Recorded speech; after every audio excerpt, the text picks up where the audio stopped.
Netcasts you love. From people you trust. This is Twit. Let me talk about the phone that just the whole world was waiting for. In fact, so much attention, so much hype around the Moto X phone that I think a number of people, especially geeks, were very disappointed when they finally got the story on the Moto X.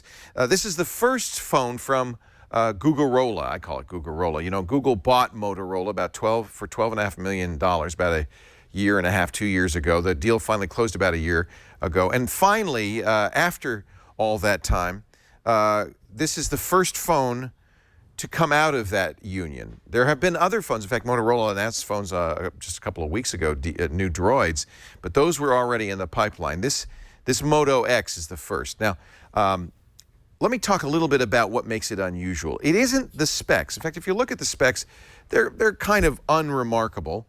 It is a simple phone, right? Very clean. I'll show you the size in relationship to another very hot Android phone. By the way, this is an Android phone. This is the HTC One.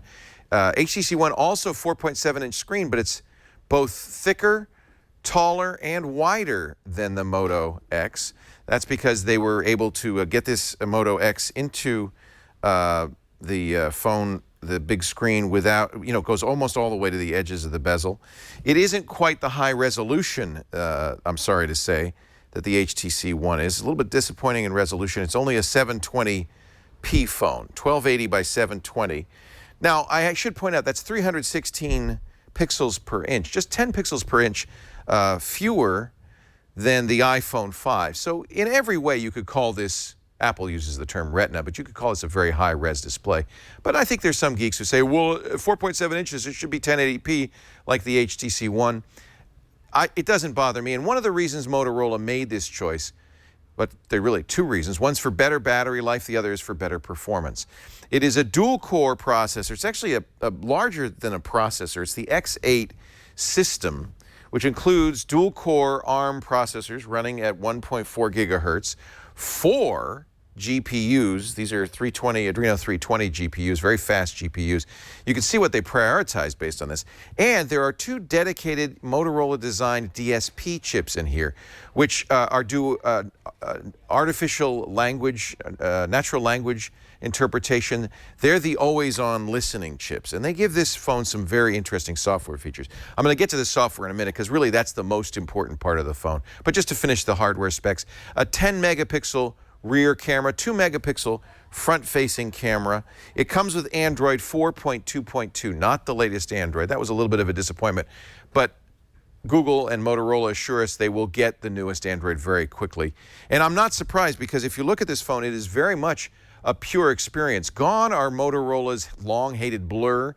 This is the AT&T version, and you'll see it only has 2 AT&T programs on it, My AT&T and Visual Voicemail. It is not larded up with carrier software. And in fact, it's a very pure Google experience. This is about as close to a Google experience as you can get. It has 2 Motorola apps on it, the Motorola Assist, which is a very cool app. I'll tell you about that in a second. And Migrate, which lets you move from other phones, not just Motorola phones, but other Android devices. And then for the rest, it's pretty much stock Android. It's Google Maps, it's Google Now, a lot of Google Now. It's really almost a Google Now phone. The calendar is an older version of the Google Calendar. I hope they'll update that, but until then, of course, you can download your own. And it has a different camera app, and there's a reason for that. Instead of the stock camera app, and by the way, no physical buttons. It is the stock, what Google wants everybody to do. I think Google's using this phone in a way to tell handset manufacturers what they expect.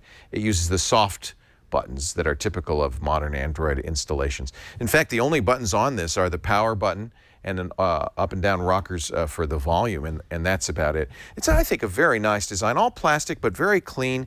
This is a soft touch back. Now, let's talk about the differences that really make this phone stand out. First of all, it's going to be available on all U.S. carriers, AT&T, Verizon, Sprint, U.S. Cellular, T-Mobile, in the next few weeks. $200 on contract We don't know what the off-contract price will be, but it's pretty sure it'll be like most of the other high-end Android phones, between $550, $600 to $650. They have 16 gigabyte and 32 gigabyte versions. This is a 16 gigabyte version, and out of the box, it comes with almost 12 gigabytes free. That's one nice thing about having a simple Google experience and not a lot of carrier bloatware is you have a lot of free space on this phone. But the software is what distinguishes this, and I'll show you a few things. First of all, one of the reasons it doesn't have a stock camera app is so that you can do this. When you twiddle your wrist 3 times, it launches, even when in locked mode, it launches the camera app. You can, of course, do it the old-fashioned way. You can even turn this off. But that's nice because it's very easy. I'll show you. I'll turn off the phone, and I'll show you very typically how I might use it, and I've been using it for the last few days, is you take it out of your pocket, you go like this, and it's ready to take a picture. And there you go, I've taken a picture. It also doesn't have a shutter button. The camera app has a touch to focus and shoot button. And it's pretty quick. You won't miss a lot. That's taking a nice picture of the inside of my palm right now. Maybe I should move my hand out of there. And it's pretty good. It's actually a pretty good camera application. 10 megapixels. I'm a little disheartened by the amount of softening or processing that Motorola has chosen to do in software, and I'm hoping later versions of this phone will do a little bit less. The pictures are okay, though. In fact, Brian, I gave you some shots. We'll take a look at some of these. It does best in low light, has a little trouble with flare, and this is a fairly low light picture of my food. You can go back and forth through these and show them. If you zoom in on them, this is a slow-mo video. It has a 1/4 speed video capability. That's pretty nice. Doesn't do audio at 1/4 speed. But when you shoot at 1/4 speed, you can also have the option to play back at full speed. Color is very good. I think the color is completely accurate, and it's fairly crisp. All I would say is, Motorola, please turn down some of the sharpening. Here's another super slow-mo image. It's kind of fun to have that capability. HDR is also built in, panorama, but no Google Photosphere capability. That is not part of the camera on this. Camera, I'd only have to give it about a B. On the other hand, in terms of launching and getting to work, it is absolutely an A+. It's the fastest camera and the easiest camera to launch. So I've been very happy with the results there. Sound quality is very good on the record.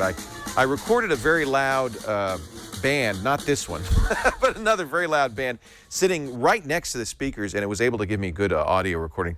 That's perhaps because it has 3 microphones, including noise reduction microphone on the phone. So I'm happy with the camera. I wish it were a little bit better quality, perhaps a little less processing. There you go. Those are the images. So that's software change number 1, the way you launch the camera. Of course, all the attention has gone to the second software feature, and that is always on, always listening. One of the reasons they have those separate dual DSP chips is so that the phone can sit on the counter. I'm just going to put it down here, and is always listening. You train it when you first get it out of the box by saying the phrase, "Okay, Google now," 3 times. Once it knows your voice, when you say, "Okay, Google now" to the phone, it'll wake up and you can send it commands. That's all without touching it. I'm going to get out of that because obviously what I said was completely worthless. Let's try something else, though. Okay, Google now, what's the weather? Now I'm going to hold this up to my microphone, Brian, so you can hear its response. It's 70 degrees and clear in Petaluma. So it knows where I am because it has GPS, and in fact understands the query and speaks to me the answer. Now, Google Now is already capable of this if you have Google Now on an Android phone. The difference here is it's touchless, but you can do everything that you can do with Google Now on this phone by touching an Android phone and giving Google Now the command, pressing the speak. So the big difference here is the fact that it's always listening. People were concerned that always listening would be a problem because of battery life, but I'm here to tell you the battery life on this is actually very good. I'll show you. I unplugged the phone this morning at 9 a.m. It is currently at 67%. I don't have the battery saver on. And let me see if I can show you this. So we've been on for 8 hours, 3 minutes, 31 seconds, and we're more than half. And that's been my experience, 16 to 18 hours of battery life. And in fact, this is with the screen on quite a bit. I was playing with it an hour and 6 minutes. So excellent battery life on this. Do not worry about it always on depleting the battery. It does not. And Motorola worked very hard to make it do that. So it's always listening. You can give it Google Now commands. Okay, Google Now. Oh, it's not hearing me. Okay, Google Now. What is sugar? And just like Google Now, it will go out, it'll do the search, it'll come up with the answer, and it will speak it to you. Especially sugar cane and sugar beet. Not perfect, but kind of like Siri, it is a great, exciting way of taking the first steps towards having a computer you can talk to and respond to you. Never touching it is great. Doesn't kill the battery life. I like the camera. But let me give you the pros and cons. I know I'm going on and on, and I've taken notes here, so let me just read them to you. The pro, obviously, is that always listening to Google Now is great. You can even say, when I'm in the car, I want you to read text messages to me, let me know who's calling, respond via voice. It's a really great phone for driving around, and it knows you're driving around based on the fact that you're moving at a certain speed. The camera launch and shoot, I think, is the fastest I've ever seen. The customizable design, I didn't mention this, AT&T is going to have the ability to try 17 different backs and a number of different accent colors. That's at AT&T exclusive right now, but eventually will be available on the other U.S. carriers. Battery life's very good, and it is a very pure Google experience. I was hoping for a Nexus phone. It's about as close as you can get, but that brings up one of the cons. They're shipping it with an older version, alas, of Android, 4.2.2. They do say it'll get 4.3 pretty quickly, but in that respect, it isn't exactly a Nexus phone. The camera quality, not as good as I'd like, and I have to mention the price. It's $200, which, you know, for a lot of people who are very spec conscious, seems to be high for something that is really more akin, say, to a Nexus 4. In fact, this reminded me a lot of the Nexus 4 phone in many ways.